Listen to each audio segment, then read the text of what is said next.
नमस्कार, आप सभी का आपके अपने YouTube चैनल MNT ग्रुप में स्वागत है।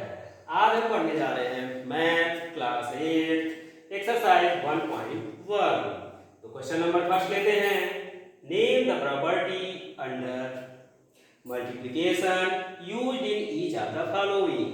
यहाँ पर जो मल्टीप्लिकेशन के अंदर जो भी एक्सप्रेशन दिए गए हैं उनमें कौन सी प्रॉपर्टी यूज हो रही है ये हमें बताना है। तो फर्स्ट देखते हैं, -4/5 इंटू 1 इक्वल टू 1 इंटू -4/5। तो यहाँ क्या हो रहा है, 1 से मल्टीप्लाई हो रहा है और यहाँ 1 को मल्टीप्लाई कर रहे हैं -4/5 से और रिजल्ट सेम आता है। ये तो पता है हमको सबको, पर ये होता क्यों है और किस प्रॉपर्टी के तहत होता है, तो ये है मल्टीप्लिकेटिव आइडेंटिटी।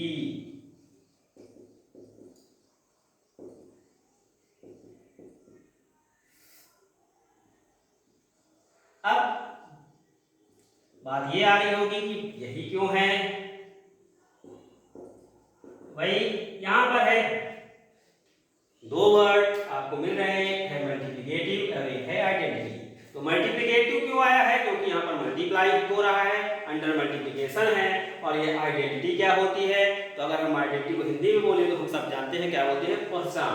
यानी कि उसकी आइडेंटिफाई करना और उसकी आइडेंटिटी। यहाँ पर इसलिए ये वर्ड आया है क्योंकि जब हम इसको मल्टीप्लाई करते हैं तो जो वैल्यू है वो क्या होती है, सेम रहती है, चेंज नहीं होती है। तो उसकी आइडेंटिटी चेंज नहीं होती है। तो जब भी किसी नंबर से मल्टीप्लाई करने पर क्या हो, आइडेंटिटी उसकी चेंज ना हो, वो जो है वही रहे, इसलिए वो क्या कहलाता है, मल्टीप्लिकेटिव आइडेंटिटी। और ऐसा नंबर क्या है हमारा, 1 है। इसलिए 1 क्या हो गई, मल्टीप्लिकेटिव आइडेंटिटी। तो जब भी 1 से मल्टीप्लाई होगा तो मल्टीप्लिकेटिव आइडेंटिटी का यूज होगा। सेकंड नंबर की ओर चलते हैं तो देख रहे हैं कि यहाँ पर -13/17 है, फिर -2/7 है। अगली बार क्या हुआ है, यहाँ पर पहले -13/17 था जो बाद में चला गया है, और जो बाद में था सेकंड नंबर पर था -2/7 फर्स्ट नंबर पर आ गया है। अब जब ऐसा होगा तो कौन सी प्रॉपर्टी होगा, तो ऐसे होने पर जब चेंज टू ऑर्डर हो, जब ऑर्डर चेंज कर दिया जाए, पहले वाले को बाद में और बाद वाले को पहले, तो यहाँ पर होता है कम्यूटेटिव प्रॉपर्टी,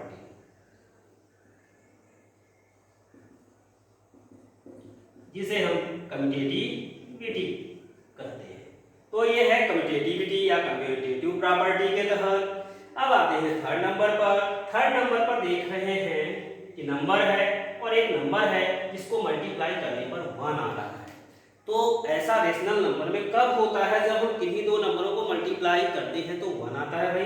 तो ऐसा जब होगा तो वो नंबर जरूर उसका क्या होगा, इनवर्स होगा, या दूसरे शब्दों में कहें तो रेसिप्रोकल होगा।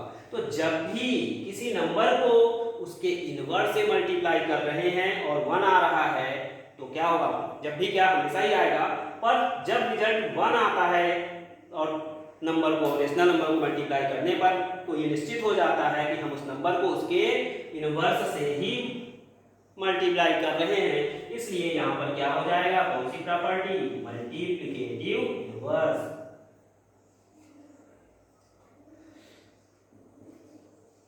मल्टीप्लिकेटिव इनवर्स, तो ये प्रॉपर्टी यहां पर यूज हो रही है। अब हम पढ़ेंगे सेकंड नंबर क्वेश्चन।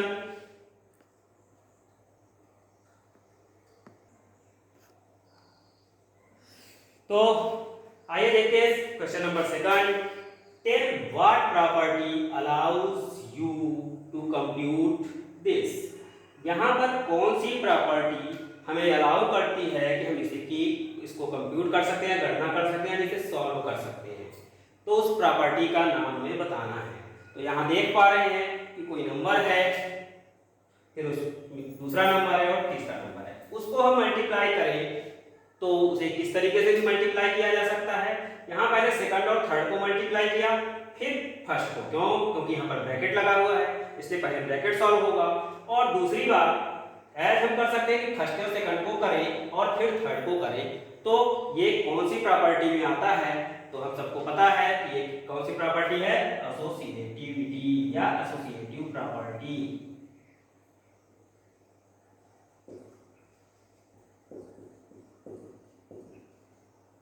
तो एसोसिएटिव प्रॉपर्टी है, इसमें क्या होता है a into B into C equal to a into B into C. हम सब ने इस तरीके से पढ़ा है, तो इस बार पहले ये वाला दिया है, फिर बाद में इस तरीके से दिया है, तो इससे कोई मतलब नहीं है। Left hand side equal to R, right hand side LHS equal to RHS होता है, ये हम सबको पता है। आते हैं थर्ड नंबर की ओर। The product of two rational number is always, जब दो रेशनल नंबर को का प्रोडक्ट यानी कि मल्टीप्लाई किया जाता है, तो जो प्रोडक्ट आता है, जो रिजल्ट आता है, वो हमेशा क्या होता है। तो आइए करके देख लेते हैं। 2/3 एक मैंने ले लिया, दूसरा ले लिया 3/4। अब इनको मल्टीप्लाई करते हैं तो क्या आ रहा है 2 3 जा 6 और 4 3 जा 12। तो ये भी क्या है रेशनल है, ये भी रेशनल है और ये भी एक रेशनल है। पर ये तो एक एग्जांपल हुआ, क्या एक ही एग्जांपल के बेस पर हम ऐसा कह सकते हैं कि वो हमेशा रेशनल होगा, क्योंकि यहाँ पर क्या वर्ड है ऑलवेज। तो कैसे हम इसको ऑलवेज के लिए यूज करेंगे आगे देखते हैं। क्योंकि ये रेशनल नंबर है तो इसी बात से ये क्लियर होता है कि ये दोनों क्या होंगे इंटीजर होंगे और इनका डिनोमिनेटर 0 नहीं होगा। जब डिनोमिनेटर 0 नहीं होगा तो क्या ये मल्टीप्लाई करने पर कभी 0 आएंगे? नहीं आएंगे, बिल्कुल। तो जब डिनोमिनेटर 0 हो ही नहीं सकता, न्यूमरेटर में 0 हो सकता है और न्यूमरेटर मल्टीप्लाई करने पर 0 आ भी गया तो भी कोई प्रॉब्लम नहीं होगी, क्योंकि रेशनल नंबर का न्यूमरेटर 0 हो सकता है। तो इस बात से क्लियर होता है कि चाहे नंबर कुछ भी हो इंटीजर होगा ही, डिनोमिनेटर 0 नहीं होगा और इंटीजर रहेगा तो वो हमेशा क्या होगा रेशनल ही होगा।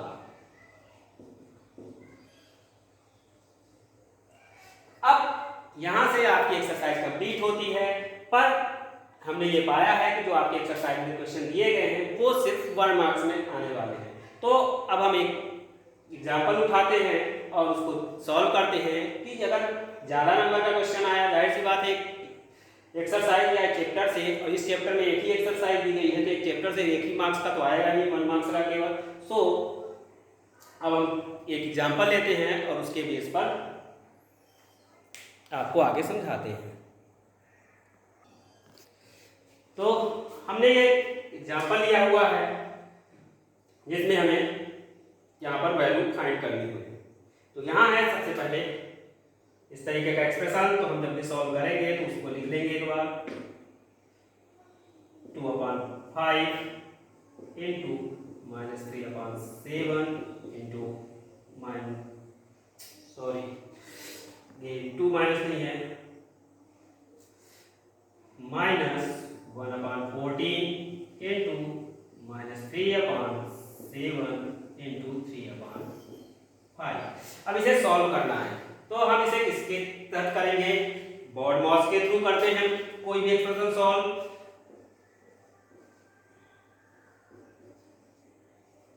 और इस BODMAS को हम बचपन से पढ़ते आ रहे हैं। BODMAS में B for bracket, O for of, D for division, M for multiplication and A for addition and S for subtraction. ये हम सबको पता है, फिर भी एक बार रिवाइज करना चाहिए था, इसलिए मैंने रिवाइज करा दिया है। अब यहाँ पर ना तो ब्रैकेट है, ना ऑफ है, ना ही हमें अभी डिवाइड दिख रहा है सिंबल के थ्रू, और मल्टीप्लिकेशन है और सब्ट्रैक्शन है। तो हम सबको पता है सबसे पहले हम मल्टीप्लिकेशन करना चाहिए। तो यहाँ पर मल्टीप्लिकेशन है और यहाँ पर मल्टीप्लिकेशन है,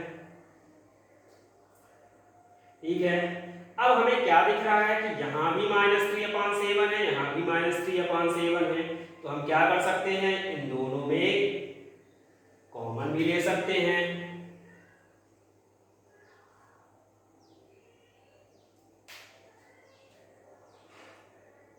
इक्वल टू, अगर -3/7 कॉमन ले लिया तो यहाँ क्या बचेगा 2/5 माइनस, कॉमन लेना एक्चुअली क्या होता है डिवाइड करना, -3/7 से हम इसको डिवाइड करेंगे तो कैंसिल हो जाएगा, ये बस बचेगा। फिर इसमें से -3/7 तीनों की मल्टीप्लिकेशन डिवाइड कर देंगे तो ये कैंसिल हो जाएगा और ये बचेंगे। तो 1/14 इंटू 3/5। अब इसको सॉल्व करना है। इसको सॉल्व करेंगे तो क्या आएगा, ये इससे कैंसिल नहीं होगा, इक्वल टू -3/7 इंटू 2/5 मल्टीप्लाई हो जाएगा तो -3/7। सॉल्व किया। अब यहाँ पर जब भी हम इस तरीके के क्वेश्चन को सॉल्व करते हैं रेशनल नंबर या फ्रैक्शन के, तो अगर एडिशन और सब्ट्रैक्शन को सॉल्व करना है तो हम एलसीएम लेकर के ही सॉल्व करते हैं। तो 5 और 70 का एलसीएम ले लेंगे। अब यहाँ पर एलसीएम मैंने 70 ही क्यों लिख दिया है डायरेक्ट, वो इसलिए लिख दिया है क्योंकि 5 का एक प्राइम नंबर है, वो किसी और से तो कट होगा नहीं, बट साथ ही साथ 5 70 को भी डिवाइड कर रहा है, इसलिए 5 का वो यहाँ से खत्म हो गया, केवल 70 ही आएगा।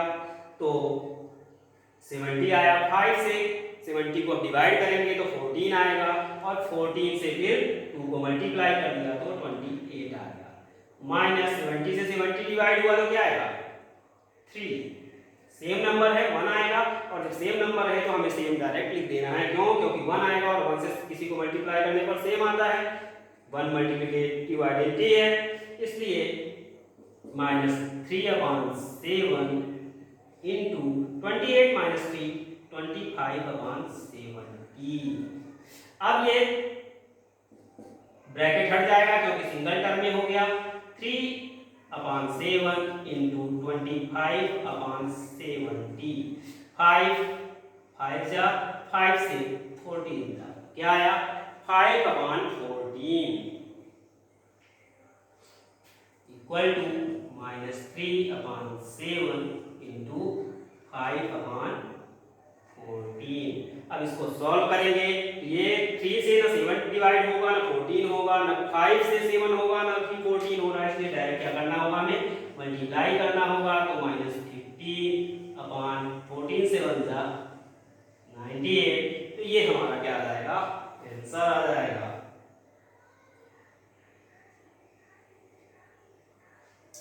ठीक है, तो इस क्वेश्चन को इस तरीके से सॉल्व किया जा सकता है। उम्मीद करते हैं आपने यहाँ पर सब्ट्रैक्शन देखा, मल्टीप्लिकेशन देखा। अब इसी तरीके से अगर डिवीजन आएगा तो और भी आगे करोगे, एडिशन भी हो सकता है, तो बोर्ड मॉस के थ्रू ही हमें करना है, और जो भी आपकी प्रॉपर्टी आएगी यूज होंगी उसके थ्रू भी आप इनको कर सकते हो। चलिए, अब इसकी प्रॉपर्टी के बारे में आपको अलग से वीडियो में बताएंगे।